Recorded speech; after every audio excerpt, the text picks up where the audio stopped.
if you're a West Ham fan tonight, what should be expected of you when Declan takes to the pitch in an Arsenal shirt?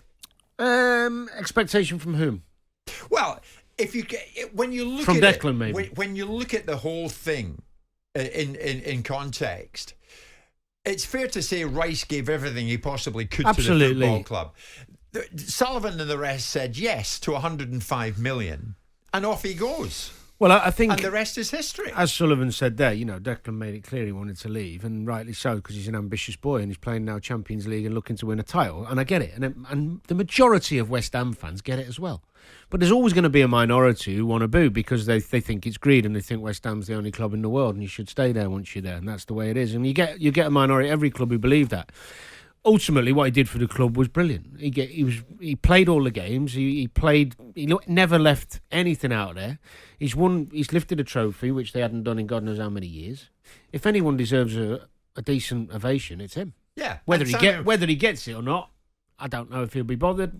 Maybe he will. Maybe he'll expect it. But there will be a few who'll vent their frustration. Well, we'll hear from David Moyes in a second. But Simon, I mean, when you think of it, 105 million to West Ham, West Ham get the dough. Yeah. Arsenal get the player. Who get the better deal? I think it's a deal that worked for both parties. West Ham got a lot of money for Declan Rice, a lot of money, and he got to go where he wanted to go. So it's one of those rare deals where it's a quid pro quo. Both have come out of it. David Sullivan only addressed the issue because the player had made it clear to him that he was going to leave. The player's under contract, and West Ham, and given the nature of the football industry, you have to play a particular game, which is irrespective of the contract you sign them on. Once you get to a certain part of that contract, you have to accept you're going to sell them. Otherwise, the player will run the contract down, and they will take all the benefits, and they will get all of any transfer fee in their salary. So I don't think he should either be booed or cheered. I think he did a great job at West Ham, but what do you pay players to do then? A bad bleeding job?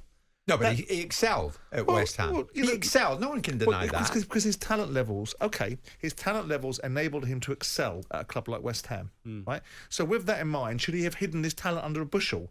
That was his talent level. So he did his job. And this unnecessary fawning sentiment of saying he should be given a hero's reception that sentiment would suggest that nobody ever gets a decent reception because everybody's doing their job. I'm suggesting reception, but should he be booed? Depends on the mindset of the person that's booing them. Are we suggesting that people can't express their views? Would I boo a player that came back?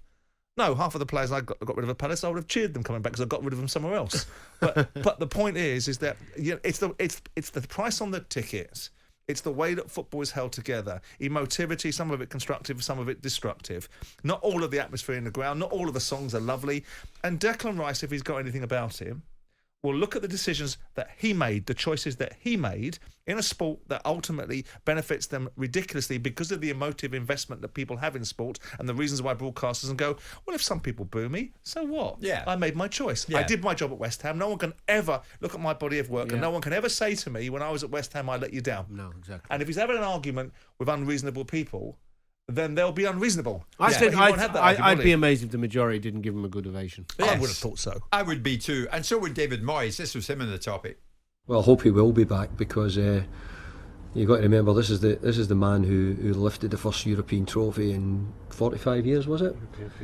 50 years. So he should be welcomed back with open arms, and we're all looking forward to seeing him again. He was a brilliant member of the team. Led the team brilliantly well, conducted himself impeccably as a West Ham captain, as a player in his time here. So I'm really looking forward to seeing Dec. I've not seen him since he left, and I hope he does. Well, I don't know if I want him to play, but I hope he's there. He'll be there. I mean, having said that, James, West Ham fan, Danny, Declan didn't leave with the best of comments. So when he said, "I didn't know football until I came here," when he went to Arsenal. Now, so what? In my view, I'm sure that's not a snipe at West Ham. No, that's more a snipe at Moyes. I'm joking. That's a compliment to Arteta and the level of players he's training with. Yeah. And he wasn't. It's a direct criticism of West Ham United. No, it's not. Stutter. It's a compliment to Arteta and the players he's training with nothing meant badly towards West Ham. Yeah. Yeah. I mean, we've seen elsewhere what certain players are doing in terms of reputation. Kane has very much, that is the way we thought Kane would hit the ground running in Germany. He's been magnificent. Jude Bellingham has been nothing short of sensational. How would you sum up the transition of Rice to Arsenal? Faultless, really. Pretty seamless is the word. I watched it really closely, obviously, because I know him a little bit, and I was intrigued to see how he'd adapt, and he's kicked on. Yeah, he looks really comfortable in that team, and if anything, he's become a leader already in the side. Partey's not getting a sniff because of his quality. He is in certain games being released out of that central position to go a bit more forward. He's getting a couple of goals. I think. Does he look like a 100 million plus player? Yeah, he does. Well, if you compare him to Caicedo and Fernandes, I mean, who would you rather have? Middle of the midfield. Yeah. Rice has looked really strong, really confident. I'm actually a little bit surprised he's done so well so quickly. I thought there'd be an adaptation of style. You've got to remember, West Ham, for many, many games he played in, very pragmatic, a lot of time without the ball. It's a very different thing in football when you are always on the move looking for the ball to being always on the move looking to stop other teams.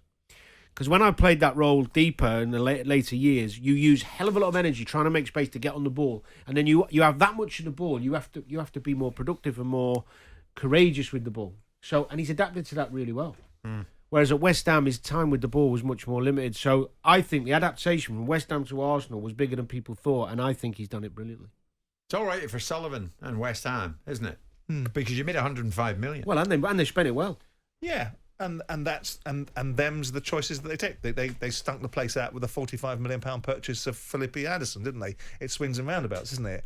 In this instance, they were able to capitalise. Well, you do, because it is not a one-way transaction. There were many a time when football clubs invest money and they don't get a return on it. In this instance, this is one of those rare moments. And of course, all that money will be redeployed because they'll be using the money that's in their pocket that everyone knows that they've got to buy other players with. So it's what West Ham deserve. West Ham deserve. They gave Declan Rice his head. He took it. His talent brought him to the fore, and they capitalised on the market forces that enabled him to do that. And Arsenal, a few years ago, would never have dreamed of paying £105 million for a footballer. The change of thinking from Silent Stan after the European Super League has been marked, and so you've seen a different Arsenal. So all of the stars align, and West Ham get a decent, or quite frankly, a huge amount of money for Declan Rice. Yeah. Silent Stan. I wonder if you ever been called Silent Simon?